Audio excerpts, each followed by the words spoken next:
हो जात रही हारमोनियम दब जात पता नहीं।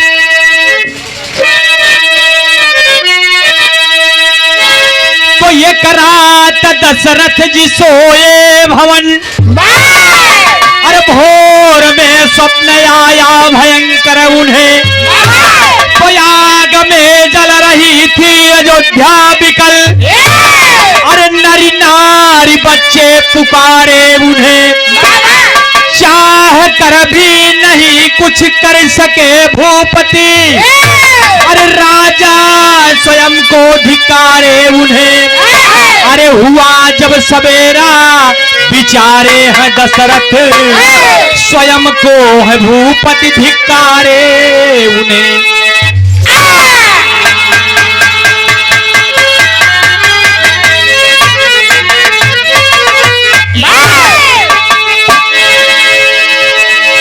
सुनने वाले भैया बाबू, एक रात महाराज दशरथ अपने शयन कक्ष में सोवा हैं और भोर के बेला में बड़ा भयंकर स्वप्न देखे कि पूरी अयोध्या आग में जलत बा।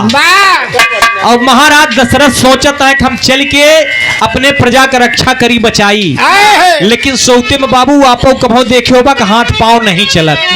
महाराज दशरथ का हाथ पांव नहीं चलत बा और सबेर भर आंख जब खुली तो विचार किए कि आखिर इस स्वप्न का राज क्या है। महाराज दशरथ अपने मन में सोचत थे कि लाइन कव्वाली लगी मास्टर साहब।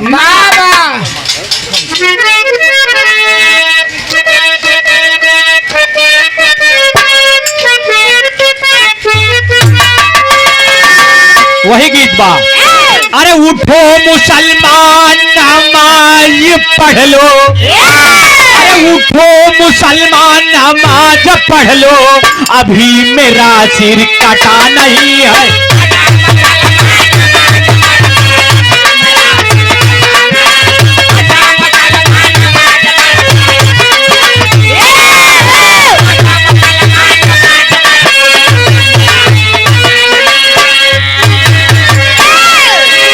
अरे उठो मुसलमान नमाज पढ़ लो,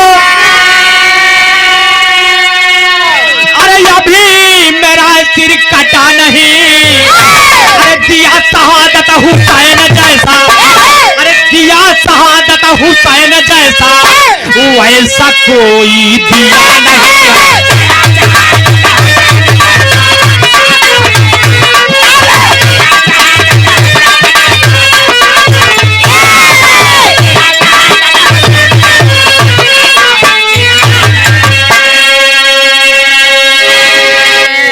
लेकिन कहानी में लिखना पड़ा साहब। अरे अब सोच रहे हैं राजा दशरथ, अरे सोच रहे हैं राजा दशरथ, अरे वीर हूं मैं बलवान बड़ा,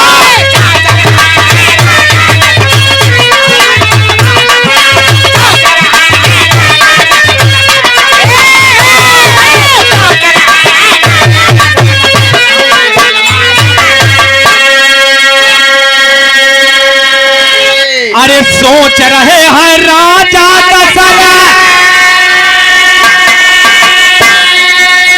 वीर हूं मैं बलवान बड़ा, अरे राजा हूं महाराजा हूं, अरे राजा हूं महाराजा हूं, अब मेरा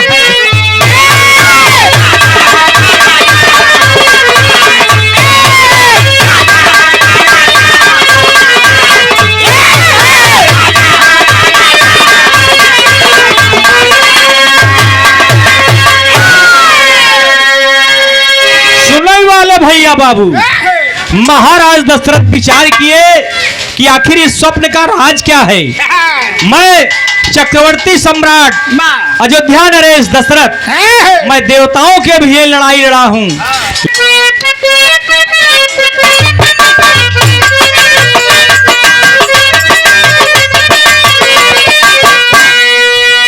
सपने की बात सोच कर राजा विचारते, पहुंचे वशिष्ठ मुनि से जाकर तिखारते, देखा हूं सपना गुरुवर मैं आज रात को, जलती अयोध्या बोले राजन है बात को। सपने में देखा जनता मेरी पुकारती,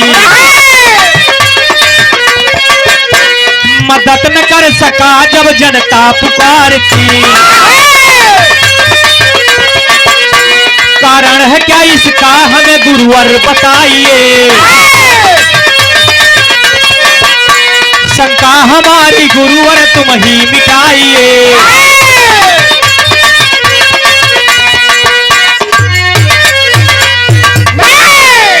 सुनने वाले भैया बाबू, महाराज दशरथ जाय के अपने गुरु वशिष्ठ जी से कहते हैं कि मुनिवर, गुरुवर रात में सपना देखे कि अयोध्या जलत बा और मैंने लाख कोशिश किया, मेरा हाथ पांव नहीं चला।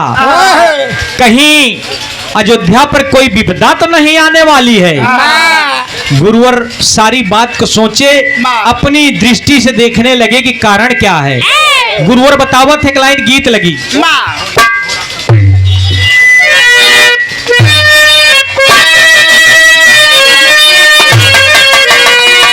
वही गीत बा। अरे अब छोड़ी गईल हो, अरे छोड़ी गईल हो रात सुतले से झरिया,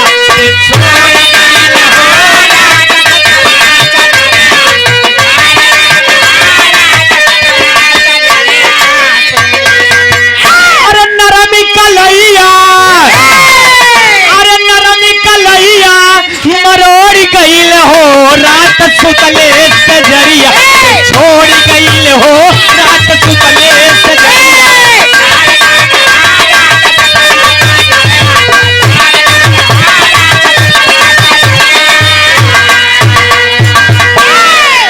लेकिन आज गुरुवर का बतावत है, अरे बताई दिए हो, अरे अब बताई दिए हो गुरु सगरो का रनवा, बताई दिए हो।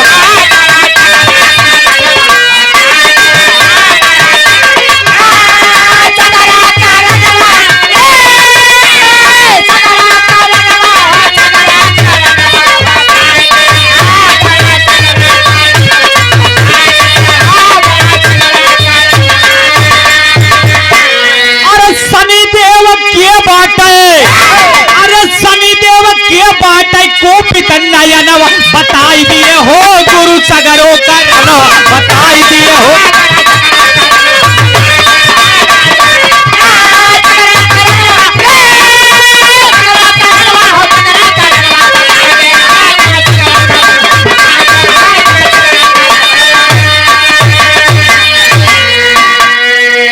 सुनने वाले भैया बाबू, गुरुवर वशिष्ठ जी बताई दिए, ये दशरथ आप चक्रवर्ती सम्राट हो, आपने देवताओं के लिए भी लड़ाई लड़ा, लेकिन आपको बता दूं कि एक दिन शनिदेव अयोध्या में टहलने आए और आपकी तीनों पत्नियां पहचान नहीं पाई, सम्मान नहीं किया। तभी से शनिदेव अयोध्या के ऊपर नयन कोपित कर दिए हैं। कहाँ ये कर उपाय कब गुरुवर, कहाँ ये? आप तो धनुर्विद्या में पारंगत हैं, वीर हैं, बलवान हैं, जाके आप शनिदेव से पूछिए। होत का भाई आवेश में आएंगे महाराज दशरथ, एक लाइन गीत लगी मास्टर साहब ने,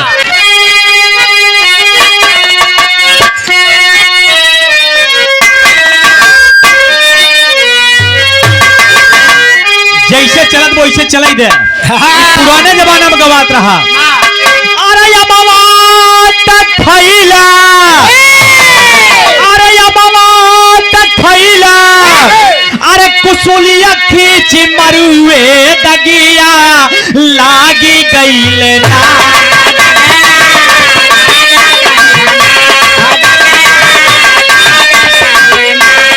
हमारी, अरे हमारी कोरी रे चुनरिया दगिया लागी गईल ना।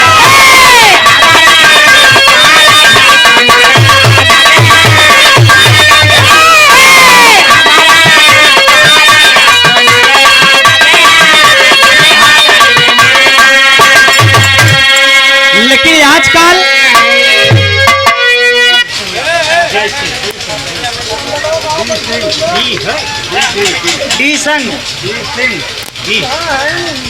अच्छा, ये श्रीमान डी सिंह, आप भैया की ओर से 51 रुपए से सम्मान हुआ। बहुत बहुत प्रणाम, सकल पंच के प्रणाम बा। माई जगदम्बा सब भैया बाबू के ऊपर कृपा बनाए। लेकिन कैसे कहा मास्टर?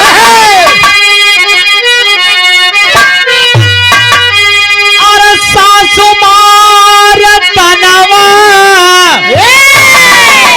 अरे ननदिया मार तनवा, तनवा हई हो मारना,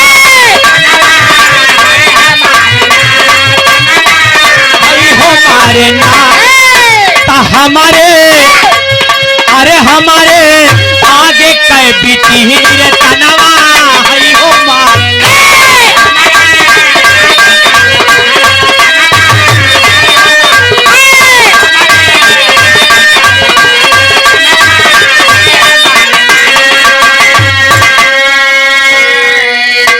भैया केवल आप सब 10 मिनट बिरहा पर गौर करा, भाव लगा यहाँ पे। महाराज दशरथ आवेश में आ गए।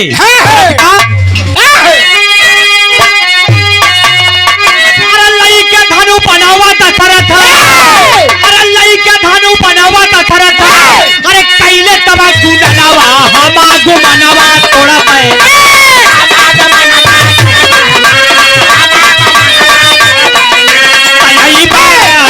अरे यही बात सानी जब समनवा हमा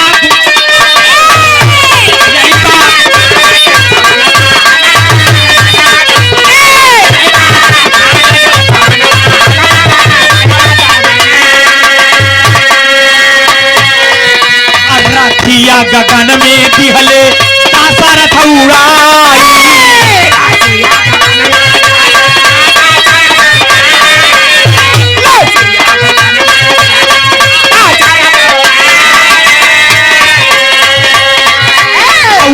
शनि देव हमा तारा पै लड़ाई,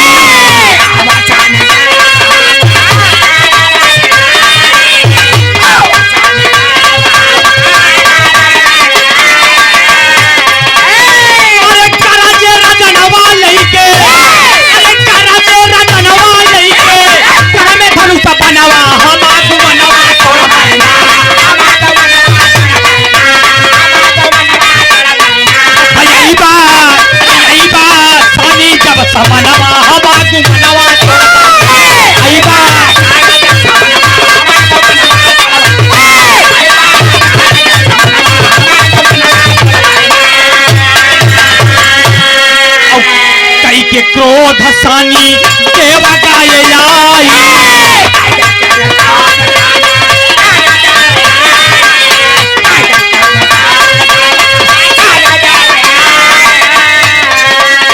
और तीर अच्छा नयनवा कई के क्रोधवा बढ़ाई,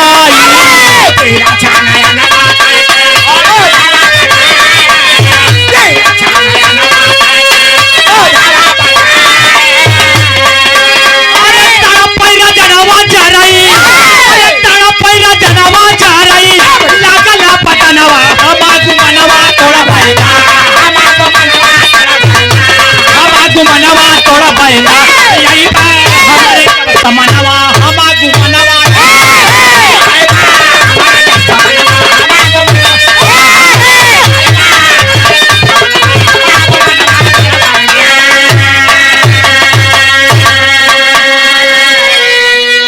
भैया आवेश में आके महाराज दशरथ शनि को ललकारे, अपने रथ को गगन में उड़ा दिए। शनि देव आए, बर्दाश्त नहीं हुआ, तिरछा नयन से रथ की तरफ देखने लगे, रथ जलने लगा। महाराज दशरथ की शरीर जलने लगी और गिरने लगे धरती की तरफ।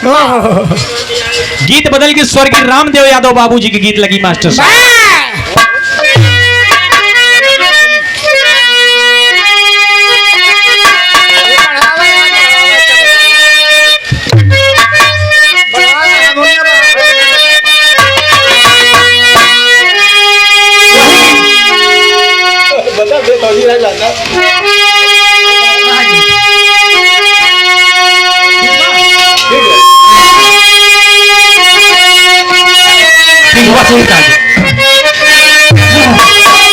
झोला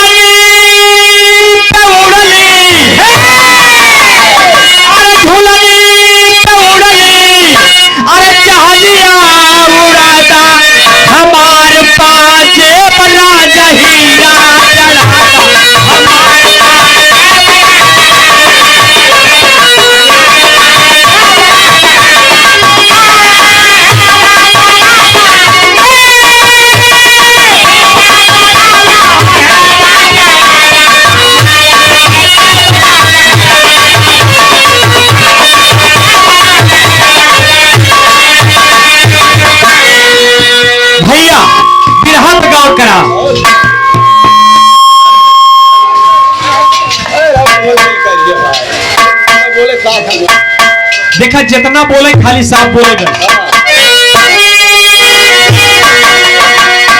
और तड़पैल दशरथ, और तड़पैल दशरथ व्याकुल मनवा बचाई ले बहो क्यों तो हमारा परनवा बचाई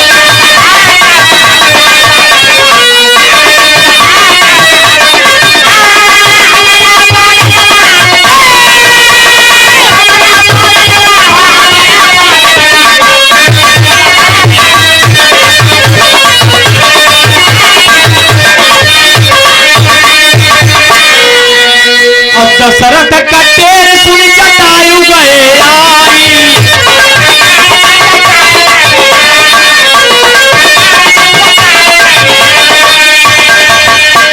अब पंखा दूनवा पर दिए फैलाई।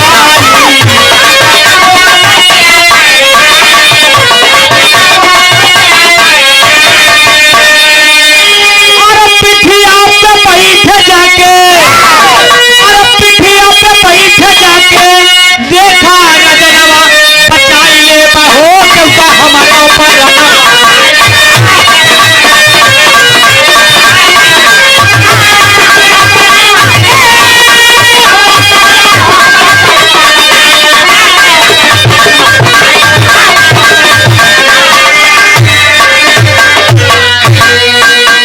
ये सिरौली की पावन सरजमी से हमारे भाई लाल बहादुर बिंद की तरफ से पुनः 101 रुपए से उत्साहवर्धन हुआ। भैया के बहुत बहुत नमस्ते। सकल पंच के 100 में प्रणाम बा। मालिक सबका सुखी रखें। भैया दशरथ का टेर सुन के जटायु आए पंख फैलाई दिए, उतारे नीचे ले गए एक सरोवर के पास, अपने पंख से दशरथ के मुंह पर छींटा मारे, होश आया, परिचय होता है। दशरथ बोले मैं अयोध्या नरेश दशरथ हूँ। जटायु बोले भाई मैं गीधराज जटायु हूँ। महाराज दशरथ बोले कि आप हमारे धर्म के भाई हो गए, आपने हमारे प्राणों की रक्षा किया, आप मांगिए हमसे क्या चाहते हैं। जटायु कहे महाराज हम का मांगब। दशरथ कहे नहीं मांगा हम अपन वचन पूरा करब। जटायु कहे ए महाराज अगर ये आपके देना बा जवन आपके जेठ लड़का है उन्हें के दे दे। महाराज दशरथ रोने लगे कि हे मेरे भाई अभी तक मैं बेऔलाद हूँ, मुझे कोई संतान नहीं है। जटायु कहे यह बात बत महाराज जब आपका लड़का होगी तब हमें, लेकिन अपन जेठ लड़का हमार हो चाहे हमारे पुत्र के नाम से जाना जाए। दशरथ कहे यूं मस्त अगर हमको बच्चे होते हैं तो मेरा ज्येष्ठ पुत्र आपका होगा, वचन देता हूं टेरी लगी मास्टर साहब।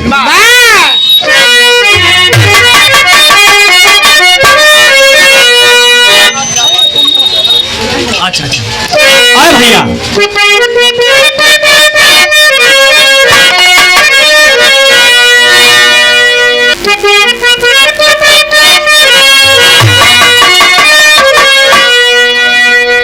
भैया जवन भी रहा है आप सब सुनत है, अपने घरे की नाम पार्टी सुनत है। अगर आप सब चाहत यूट्यूब चैनल पे कैलाश नाथ जाबाज जौनपुरी या चैनल पे आपके सुने की मिले भैया।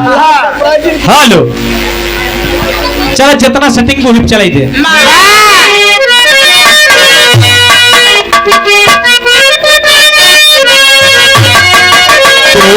लगनिया कैसे रघुकुल कहे मिटे, ए भैया लगनिया कैसे रघुकुल कहे मिटे, तो जाए प्राण मगर ना जाए कभौ बचनिया, लगनिया कैसे रघुकुल कहे मिटे।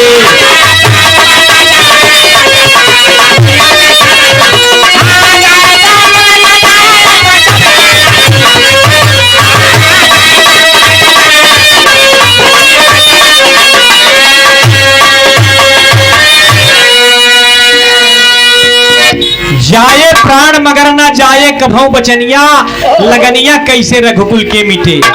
तो कहना का बा राजा आए अवध मझारी, अब सिक्की को बुलवाए हैं, पुत्र ये गर्भ भारी अब खीर भवन से पाए हैं अब काट के खाई तीनों रानी अरे मनवा में हर्षाए हैं अरे गर्भ हुआ तीनों रानी गर्भ हुआ तीनों रानी सबही तऊ सकाए हैं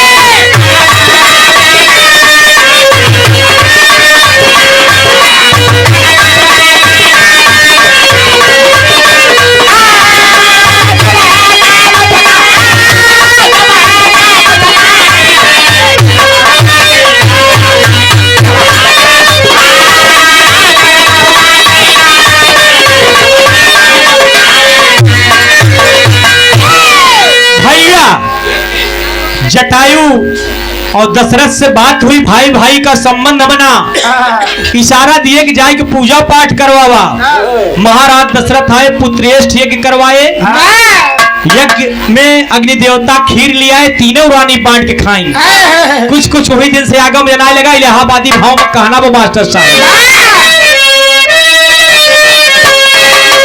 अरे वो पदन पियारा आई गई, अरे वही पदन पियारा आई गई, कहीं घोड़ा हो गया भारी पदन पिया।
भाव को देखते हुए आप परम आदरणीय परम पूज्य आप पंडित नन्हेलाल मिश्रा गुरुजी की ओर से 201 रुपए का सम्मान हुआ।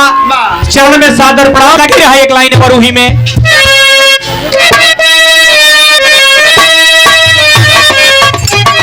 अरे सातवां अठावां अवधि हली बिताई,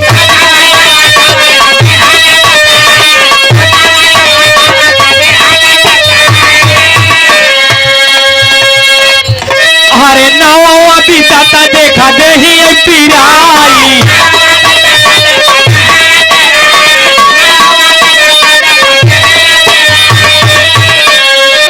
अरे भाई चारीलाल, अरे राम भाई चारीलाल उहे मारे की लकारी बदाना पिया, बदाना पिया।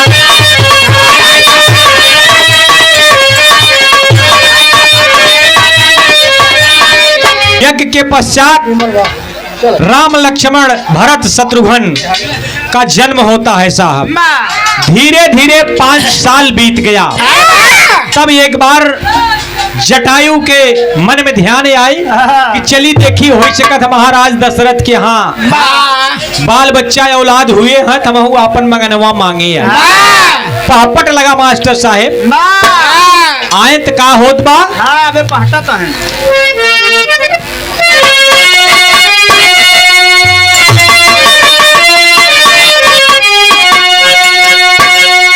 अरे ते आए जटायु दशरथ के समनवा मनवा पुलकित बा, अरे आए जटायु दशरथ के समनवा मनवा पुलकित बा, और देईदा राजन हमके मोर मगनवा मनवा पुलकित बा।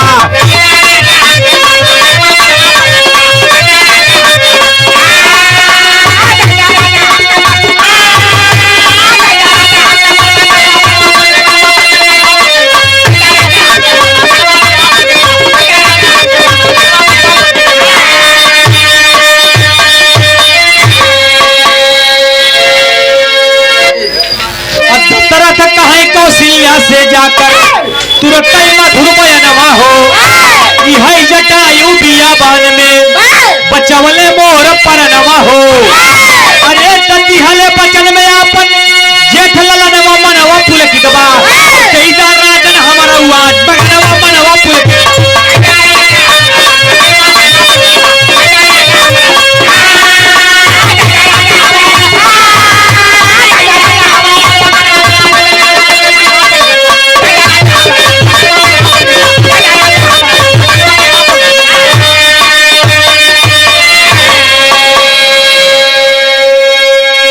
महाराज दशरथ जाके कौशल्या से पूछा थे कि ए रानी, जब हम शनि देव से लड़ाई करत रहे तो यही जटायु हमारे प्राण के रक्षा किए, जीवन दान दिए।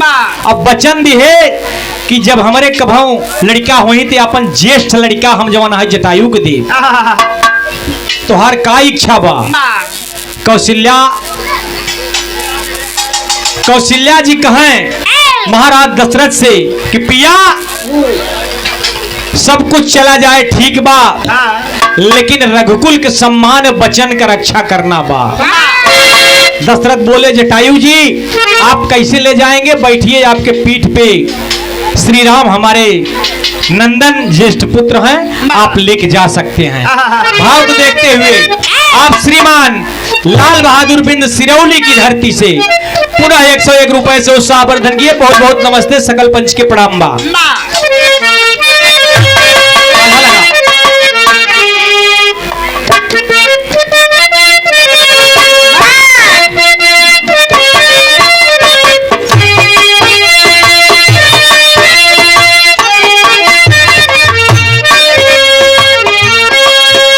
अरे बैठे जटायु आजा पीछे यगनवा भैया।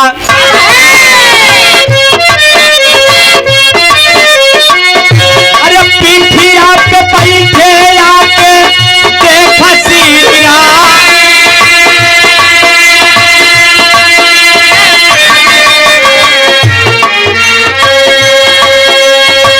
उड़ने के चाहता उड़ी नहीं पावे बाबू।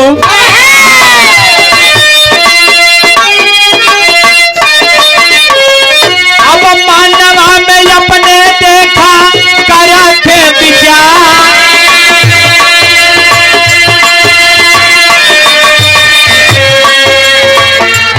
नहीं साधारण मानो हवई ललनवा भैया।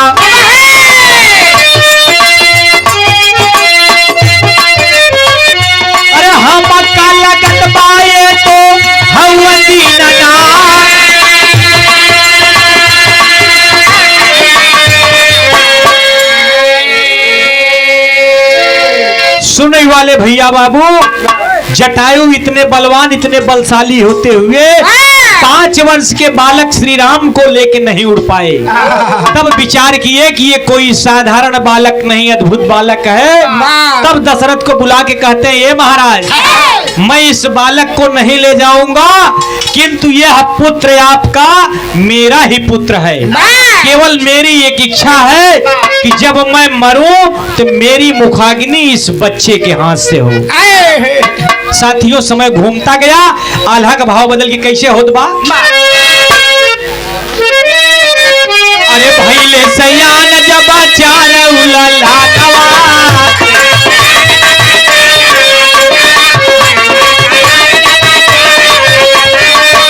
अरे अगवा के सुनाया बाबा बुई जहार।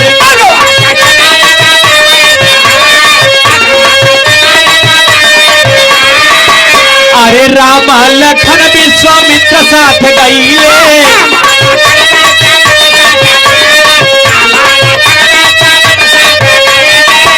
अरे कैले अहिल्या के जाय उठार।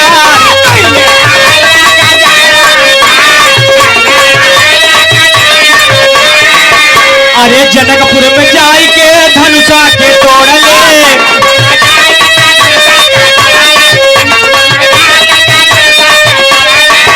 कहीं अवधपुर से जनकपुरा गईली बारातिया।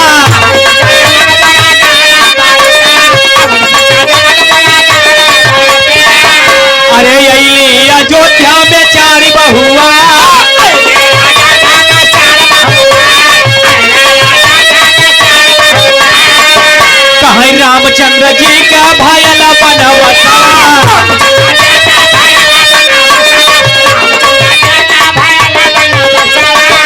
अरे गईले संगे में सिया गुलाना।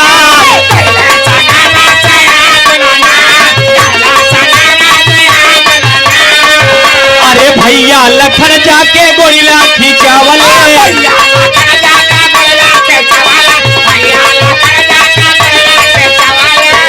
अरे सिया के हरणवा की है बाबा डकार।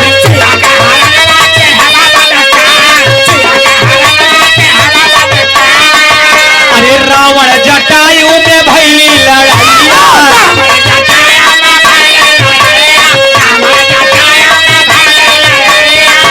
अब पंख कटे गिरी गईले बलवान। आप सब सारी बात के जानता है, नाते ज्यादा कुछ कहना नहीं साहब। अंत तो गत्वा सिया हरण हुआ रावण के द्वारा। जटायु और रावण की लड़ाई हुई। सिया की खोज में जाते जाते राम लक्ष्मण और जटायु का मिलन होता, परिचय होता है। जटायु अपना परिचय बताए और राम जी बताए कि मैं दशरथ नंदन श्री राम हुए, मेरे भ्राता हैं। सारी बात को बताए जटायु कि रावण लेके गया हरण करके जानकी मेरी बहू का। इतना कहते कहते जटायु श्री राम की गोद में अपने प्राण त्याग दिए बाबू। बताए थे आखिरी इच्छा यही है कि आप हमारे धर्म के बेटा हो, मुखाग्नि करना है। खड़ी का लाइन लगाए, क्या वो भैया प्रमाण का मिलता है।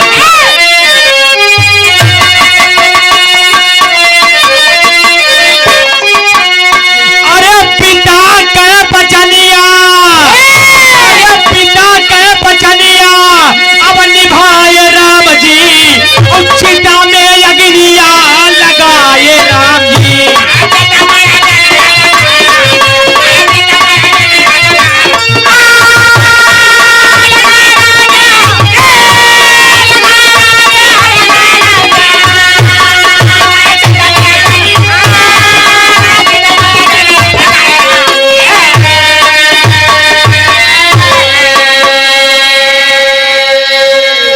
राम जी के गोदिया में जटायु मुक्ति के पाए।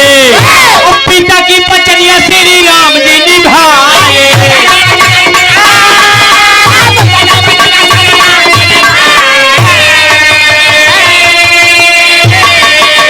अरे रघुकुल के मर्यादा निभाए राम जी। चिता में अग्निया लगाए राम।